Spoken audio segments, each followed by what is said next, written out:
I don't know if it's the brake or it's a bearing.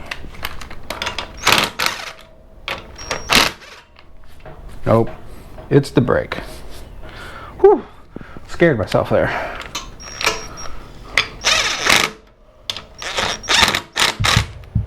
All right, YouTubers, welcome back. My name's Dave, like always, and you found do-it-yourself, do-it-riding. Well, if you're here for the motorbike, you come to the right spot.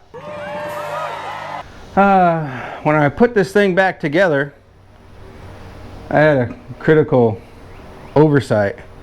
I didn't notice, and well, I noticed, well, yesterday, driving down the road, bike started running like crap. Fouled some plugs, pulled the plugs were black, they were fouled, and it's all my fault because, well, I didn't realize that these are 756 carbs, whatever the number is.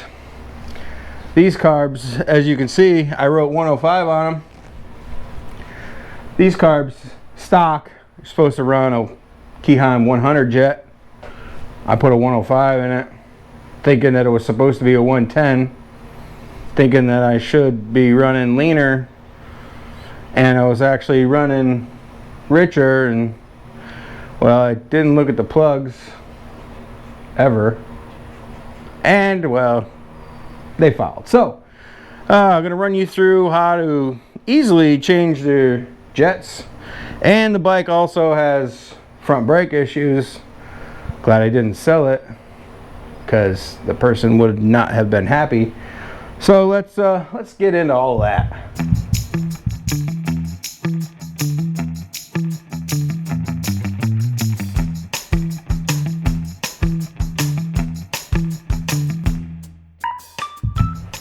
Quick rundown for you guys. Bought this bike out of a guy's driveway. It was it's in pretty sad shape. Done a lot of work to it. Seat cover, clean the exhaust. Actually, these are exhausts that I had saved. Whole new front brake. Probably the reason why I'm having issues with the front brake. I noticed that it had some brake fade, so I knew I was going to have to re-bleed the brakes. But now the brake is hanging up, which means usually there's some corrosion in here. I'll show you in a minute. The 745 Bravo carbs had some issues with that. Thought I had it straightened out, didn't realize that I had the wrong jets in it. Had a whole bunch of timing issues. I've replaced the shocks, seat cover, there's a new coil. Had to go through all of the handlebars. It runs and rides as it is right now. I had it for sale. I had a couple guys interested. I'm glad they didn't buy it because now I get to do more work on it. So first things first, I'm gonna drop the float bowls. You can get to the jet no problem. This table makes it fairly easy. Make sure you turn your fuel off. I always drain the carbs anyways into a little thing and dump the fuel back inside. I have developed a head gasket leak. We'll just pretend I didn't see that for now. Other than that, it's kind of been smooth sailing with this bike. So let's jump into doing the fuel thing, getting stinky, pulling jets. Carbs have been drained. I just wanted to show you kind of like a setup that I use to get these float bowls off. You can either use a trusty handy dandy Allen wrench. You can use the correct size Allen head, and I should say that yours might be screws. These have been changed out to the fancy dancy chrome or shiny stainless Allens, but this works for screwdrivers also. You can use a screwdriver bit, get up in there. You can just use a straight offset ratcheting. Or you can do kind of what I do, is I use a 1/4-inch socket, or if you have the actual, you know, socket or a bit adapter that will then go in here, which I have one, I just don't know where it is. So I just grabbed a 1/4 with a ratchet, do it that way. You can use this, do it that way. There's many ways to skin this kitty cat, if you know what I mean. Most of them all involve some sort of offset like this to get it loose. So, you know, you put it up in there. Boop, boop, boop, boop, boop, boop. And then, you know, I turn it off. And I don't turn them all the way off. I turn the inside ones all the way out because those are harder to get. And I leave the outside ones still kind of screwed in there to hold it steady. And well, you get the point. Alright, last screw is out. And as you can see, you can just pop that sucker out. And we'll just pull the whole tube out, leaving the O-ring intact. Don't try to disturb that, because that's kind of a pain to get back situated. And then you can see your jets and your float and all of that good stuff right here. I'm going to change my glove because now I have a hole in it. And my hands will smell like fuel all day long. I'll get you in here closer so you can see exactly what I'm talking about. Get a little up close and personal. Your float, obviously. Your seat, you know, if you can really see the seat from that angle. It's going up and down, it's doing its thing. And then you have your main jet, or what I call the main jet. And then your other jets, and then your other jets. We're after this one right here, and it's a flat tip. And we're just gonna pop it right out. Lefty loosey, ready tighty. Sometimes when you try to get this main jet out, the emulsifier tube will also come with it. Don't be alarmed, it's fine, it's not a big deal.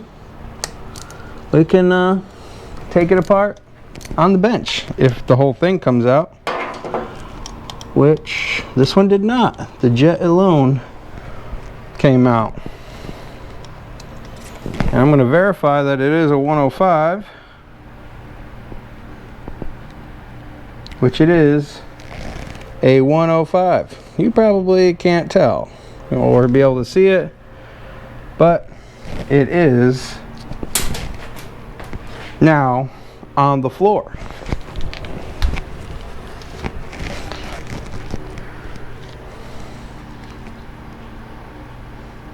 Now looking at this, this is not a Keyheim 105. This is, I'm assuming, this one came out of my Common Motors, the hat that I was just wearing not too long ago. Common Motors kit had a 105. I like using Keyheim specific branded jets. I find that they're more reliable. They're actually the, you know, what they say they are. I have not had any issues with Common Motors jets, but some people say they have. So I am definitely putting Keyheim 100s back in this bike. You might be asking yourself, how do I know if it's a Keyheim or not? How do I know if it's a Common Motors or maybe some Japanese junk that I bought off eBay? Well, Keyheims, they have a cool little K emblem on their jets. Easy way to tell that it's a Keyheim. This is in fact a Keyheim 100. I've looked at it 100 times. See what I did there? I'm just full of jokes on this steamy, what is today? Tuesday. This steamy Tuesday. Going up on a Tuesday. I can get this jet to go up in there. Alright, she's started. One at a time, folks. Do one carburetor at a time. Still lefty-loosey.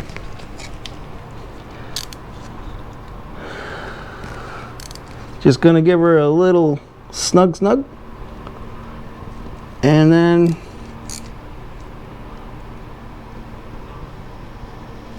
put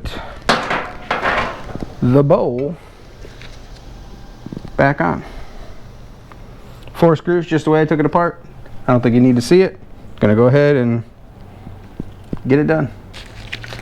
One thing to note when you're putting these screws, mine are Allen head bolts, don't over tighten them. The carburetors, the bodies are made of pot metal, what I call pot metal.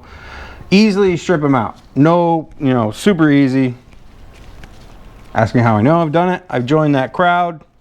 I have the metal on the wall over there. So yeah, don't over tighten them. Gonna jump to the other side, change the jet out real quick, and then come back, start the bike, make sure it runs before we jump to the front tire and really make the mess. That's the nasty mess. That's the mess that I don't like making. I'm gonna check this petcock before I put everything else back together, the hoses and stuff. I feel as though it wanted to like not feed fuel on one side but feed fuel on the other. So I'm just gonna have a gander at this little bowl here on this petcock. You can take this bowl out or off or down and not have fuel just run all over the place. I mean, obviously you're gonna have the fuel that was in the bowl, and there is not a lot of junk in there. Oh, junk in the trunk. Looks clear. Alright, so I don't think that was an issue. I think sometimes when you take the fuel lines off and put them back on and hook them back up to the carburetors, they well, not vapor lock, but they get a bubble in here and they don't fill the bowls all the way, and it becomes an issue because they don't want to feed properly. It doesn't want to feed fuel properly. So I'm just gonna tuck them up on there just a little bit and then open the petcock. There you go. So it's feeding the number. Okay, both sides are feeding all the way through. Looks like she's filling up. And make sure we don't kick any out of the overflow. Wow, she's still filling. Nothing coming out of the overflows. And my trusty Stanley. Yep, it's a Stanley. This is the men's version of a Stanley. For the women that are watching, your Stanley cups, you know, Stanley, these came first. Give a little tap, tap, tap, little tippy tap, tap, little tippy tap. I'm gonna take that little bit of fuel, see if I can get that permanent marker off, because they're no longer 105s. They are now 100s.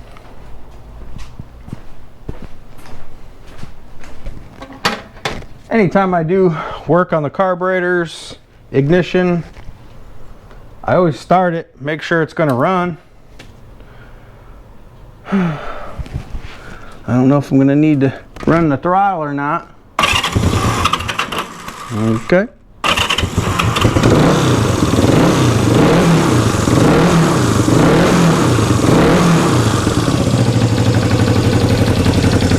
We'll give her some cold revs. Nothing like saying good morning, like cold revs on some cold oil.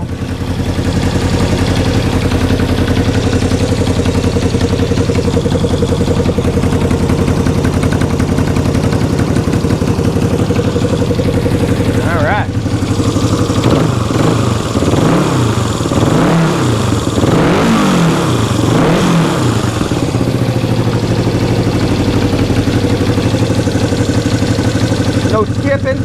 No popping. Not acting like it's running out of fuel like it was yesterday. I did put new plugs in it, so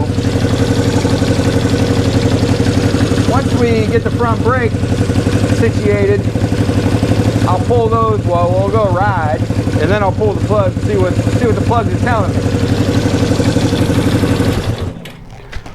For now, it's running the way it's supposed to. Onto the front brake. Let's get the super clean out of the way. I'm going to be using this on the old Rambler. The next video on the Rambler, super clean. Sent me, well, I just covered up the whole thing. Sent me some more supplies to use. I'm going to use them on the Rambler. Until then, let's get on the front tire. Let's go over the game plan for this here hanging up front brake assembly.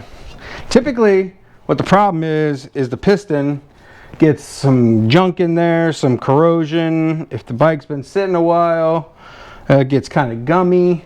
There's a piston in there, and well, and then it pushes in for the brake, and then it doesn't want to retract out, and it hangs up, as you can tell. So I'm going to pop these two big bolts out. I'm going to basically be able to have this in my hand. I'm going to inspect it. Hopefully I don't have to push the cylinder all the way out, because that means you got to open up, put brake fluid, pump it, get a bucket to catch all the crap that's going to come out of here, aka brake fluid, and then clean it all out. Hopefully it's not that bad. I'm hoping that I can pop this off, look at it. If it's a little nasty, open up the bleeder, push the brake in, clean whatever might be corroded or gummed up, and then bleed the whole system, because like I said, there is an air pocket in it. So that's the game plan, and stuff never goes as planned, so I probably just wasted all that time.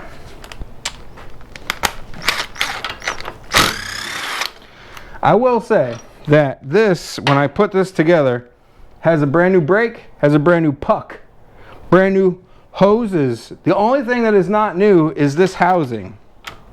Everything else was new. See? Look at that brake. How brand new that brake is. Look at the meat. Look at the meats on that thing. That's like Arby's. They have the meats. Maybe these bolts weren't new. Maybe they came from somewhere else. Okay, not looking. Okay, still can't look at it. Get out of the holder. You come to Papa. Do something already. A few moments later. Maybe. See, this brake should just slide right out, which it did. Oh, there is some corrosion in there. There is some stuff right there. Okay. Well, it would be nice if I could look up in there. Yeah, there is definitely corrosion in there. God damn it.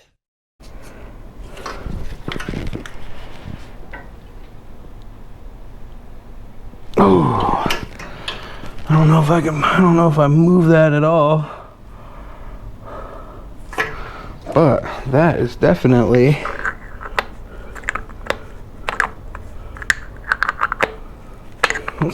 nasty.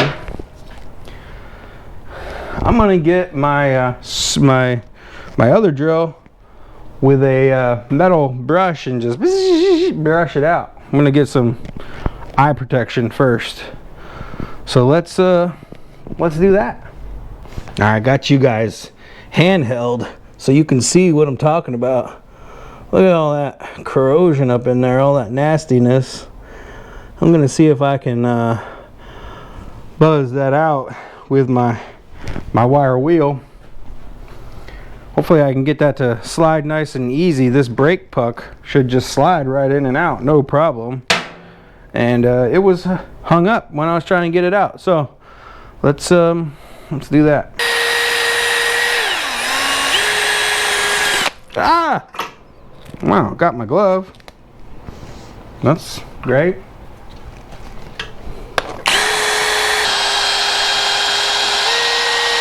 Change brush. Go to a narrow one so I can get up in between the puck and the housing. Can't see shite.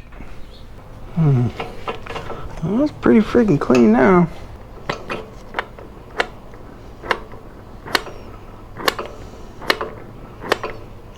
Slides. I'm gonna put some good old Vaseline on there. You guys can tell me in the comments below if you think the Vaseline's a good idea. I think what I'm gonna do is I'm gonna switch and get some new freshies, new fresh gloves, since these are all tore up. I'm gonna open up that bleeder ever so little bit, and I'm gonna see if I can push that puck back up in there. See if it see how much resistance it's gonna give me. If it's gonna be real resistant,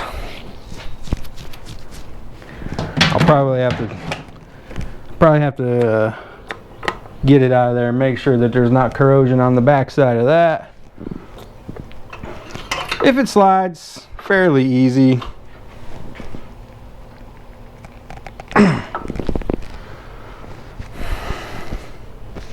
I might just leave it alone and bleed the brakes and see where we go from there. But let's get some tubing. If y'all have never heard before, brake fluid eats your paint. Like hardcore eats paint. Very not good. Alright, let's give her a squish. Maybe. Probably need a longer hose. Oh boy, that's not moving.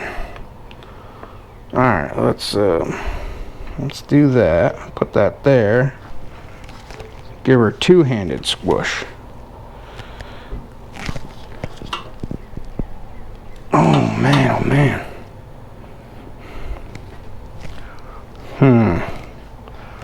The things that make you go, Change to the other change. Change number 2. Number 3, I guess. I'm gonna get on the lever, squeeze it, hold on this at the same time. Hopefully I got the wingspan. And feel how easy this slides in and out. You're not going to be able to see me, but I'll be able to talk to you. Alright, I'm going to squeeze it, and I'm going to feel this puck. Oh yeah, it slides out nice and easy. It's out. And then it retracted back in just that second ago.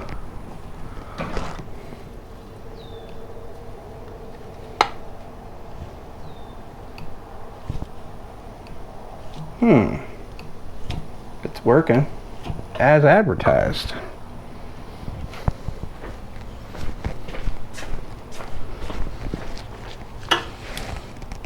And then I push it right back in. Oh, it wasn't going further in because it bottomed out. I didn't think about it bottoming out. Let's try that again, just to be sure.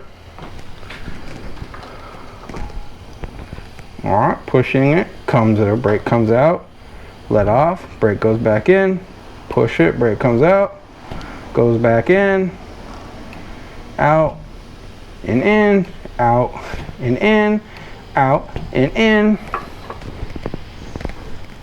Alright, it's releasing, so it's not stuck. Maybe it was stuck and I unstuck it.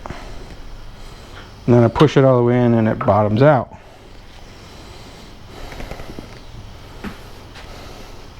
I'm going to mount it up, and then I'm going to start bleeding because it does need to be bled, as I've already said a couple times. There's definitely an air pocket in the brake system. I find that the easiest way to do it is just to mount this back up so you don't have to worry about this thing flopping all over the place, or the brake itself coming out.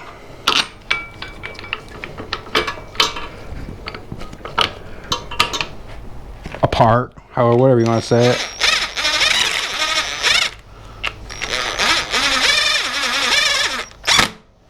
Yick, yick.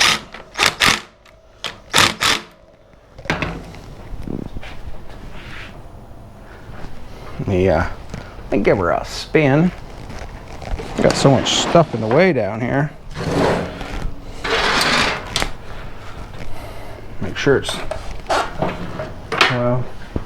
well, shnikes. Let's get the front wheel up off the deck. That's right, I said it. Up off the deck.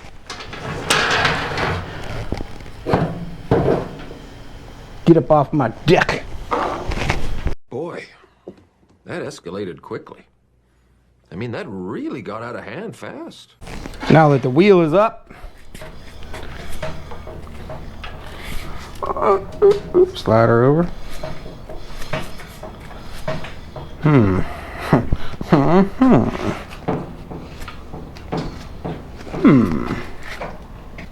I don't know if it's the brake or it's a bearing. Nope, it's the brake. Whew, scared myself there.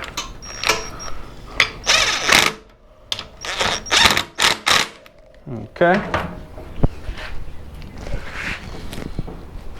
Let me get my old flashy light up in there. This thing might not be adjusted correctly. There is an adjustment on this arm. I've never had to mess with it. Okay, yeah, there's no...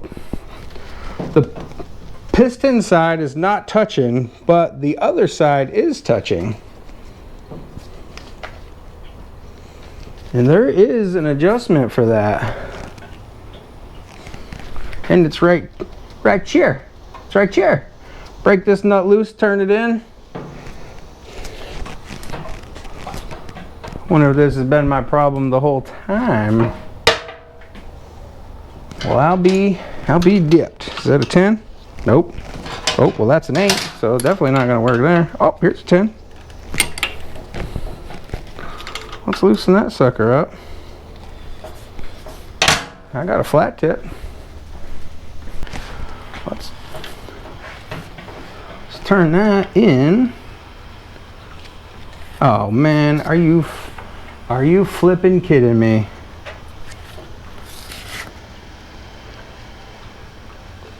That sucker was all the way up against it.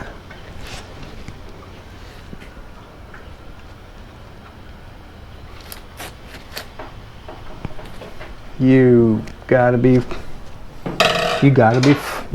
flipping me.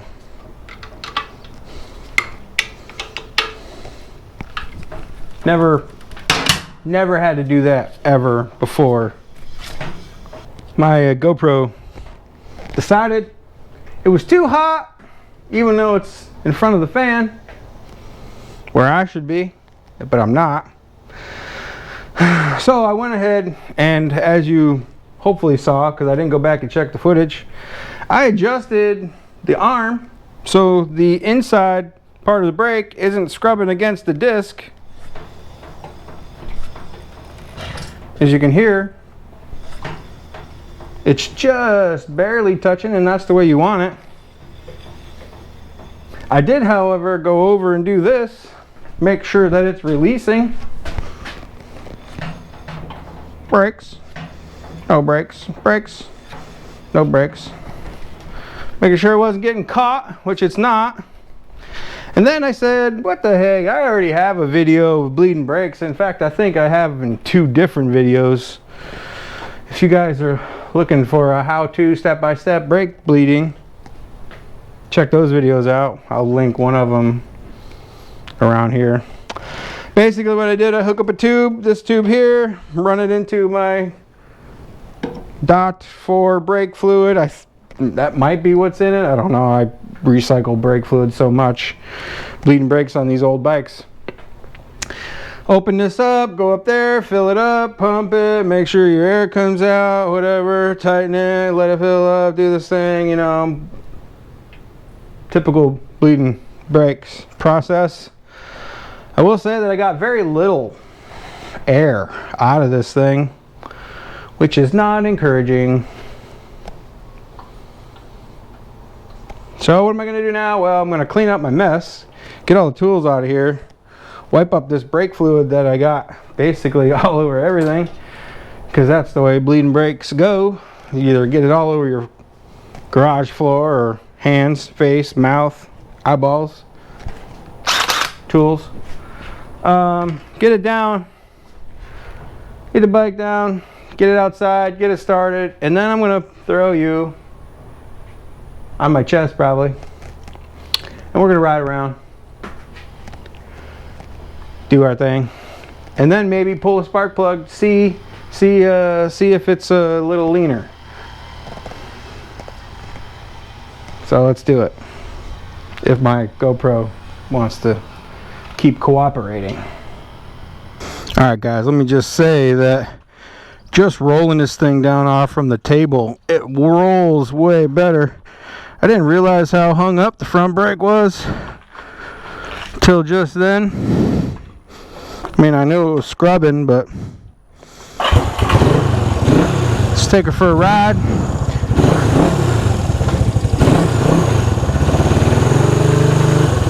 See if I can feel a difference with the 100s compared to the 105s.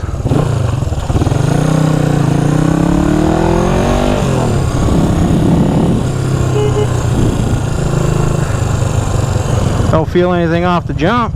Still feels like it's... That might be a little bit peppier. Maintain the speed limit in the neighborhood so I don't get yelled at.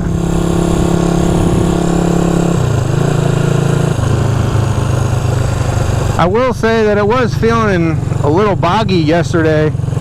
That's kind of one of the reasons why I was like, what's going on with this thing?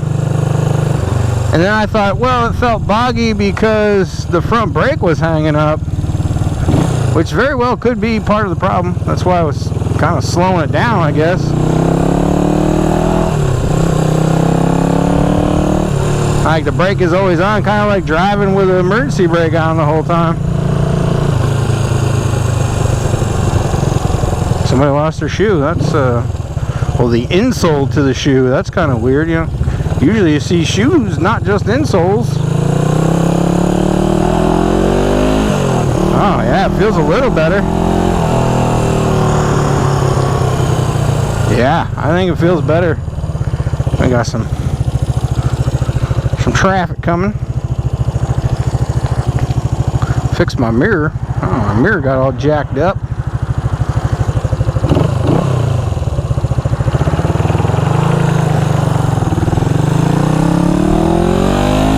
Oh yeah, it feels way better.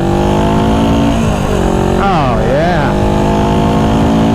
Alright, well, that was a little boggy. A little hiccupy.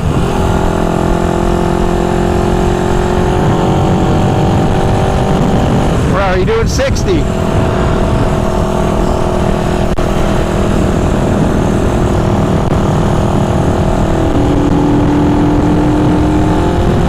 No stuttering, that's good. We're in 6th gear.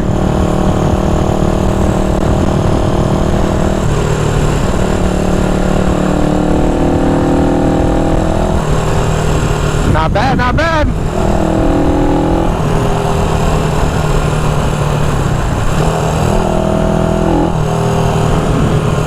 I will say that front brake, is this gonna see? Oh, it's still tough, it's still there. Didn't even think to check the front brake.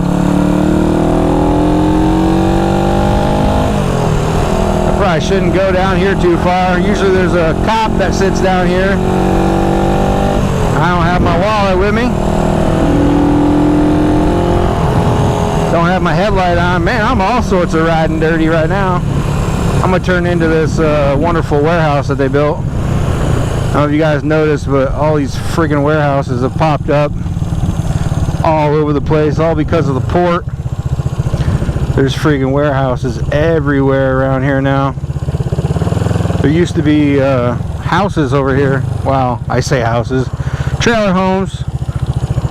They sold out, knocked them down, pulled them out, burnt them, did whatever they did to them, and then built these friggin' warehouses. And they're building more. Just what we need. Oh yeah. Little stuttering on the top.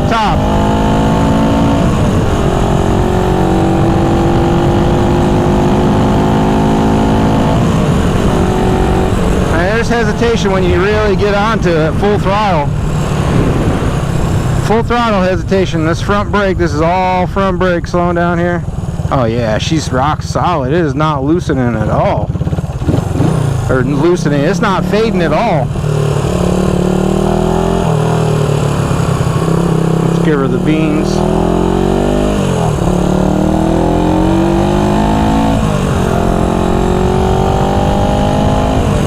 I mean, I never rip them this hard.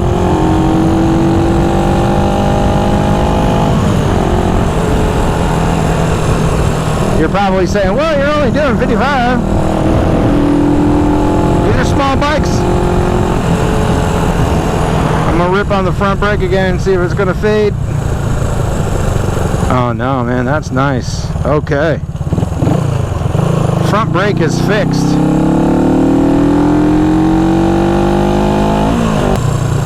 I don't know if we're gonna be able to tell right away with the spark plugs with the jets. That's something I guess I'm gonna have to keep an eye on.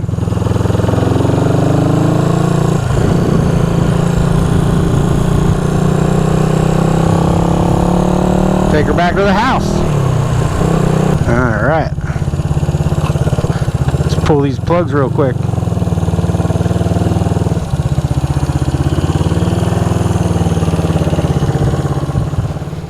Gonna snatch this plug out because it's, well, it's the easier one of the two to get out.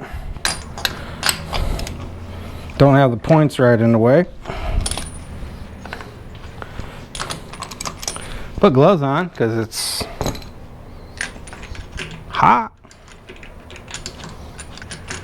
Wonder what Derek Bieri, the now mayor of Tulsa, is doing right now.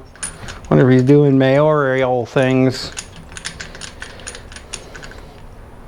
Oh, okay. Well, my first impression, it's a little black around the edges, but it is brown on the inside.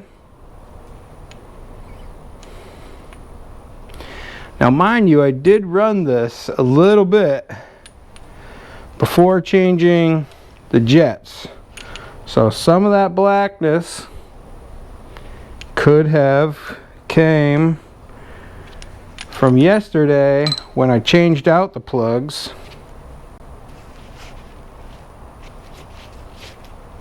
Yeah, it just wipes right off.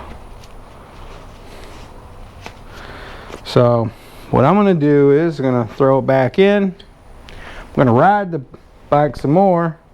I've been riding the bejesus out of this bike actually. Well, I say bejesus, and well, now I look at the clock and it's 73 miles. I put 73 miles on it from the beginning of this year to now. Doesn't really seem like a lot. But when you take into the, consideration that I have 3 other bikes, and this one's gotten 73 put on it. It's not a bad amount for around the town, because that's really all this bike gets ridden is around town. I have taken it down to the Bikes and Coffee on Sundays. Had some guys look at it there.